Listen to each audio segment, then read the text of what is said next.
احنا عندنا الاطباء المصريين في تخصص التجميل يعني ممتازين جدا. بلاقي ناس طلعت ان هي عملت عمليات بره ويتفاجئوا بعد كده ان الدكتور كان مصري.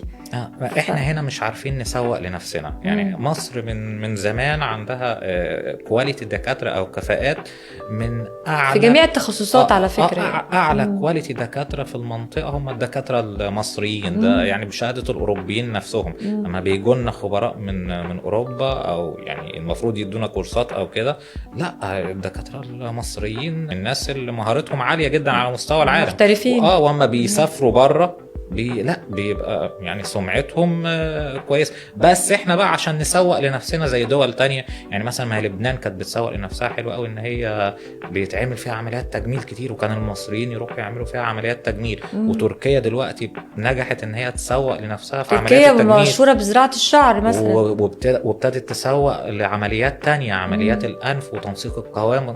بيعرفوا يسوقوا لنفسهم. بس في عمليات هنا مش منتشرة عندنا زي مثلا الأذن والحاجات اللي بنعمل كل حاجة. احنا هنا عندنا عدد دكاترة تجميل كبير وعلى كفاءة عالية وبنعمل كل حاجة. بس هي الفكرة سوق لنفسك. نقول احنا عندنا يعني في السياحة العلاجية اللي بتعملها تركيا دي. انت عندك هنا في مصر تقدر تعمل برنامج سياحة علاجية شامل. تركيا يا دكتور تبقى راكب الطيارة كلهم حاطين راجعين زارعين شعر بلا استثناء. يعني عندنا هنا بنعمل زراعة شعر بنفس التكنيك. اصل هو مش بس يمكن اسعار اقل. لا هم بيعملوا عرض حلو. انت هتروح تعمل العمليه، وقبل العمليه هيبقى في بروجرام سياحي. تمام.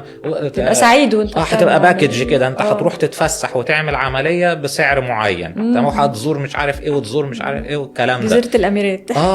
طيب انت لو عملت بقى قلدتهم وعملت انت لو مثلا هتيجي هنا باكج عمليه زراعه الشعر مثلا زي ما هم بيعملوها. هتيجي هتزور الاهرامات والمتحف المصري. تمام. وتروح اسكندريه وتروح ممكن الغردقه اسبوع بقى هتلف مصر كلها.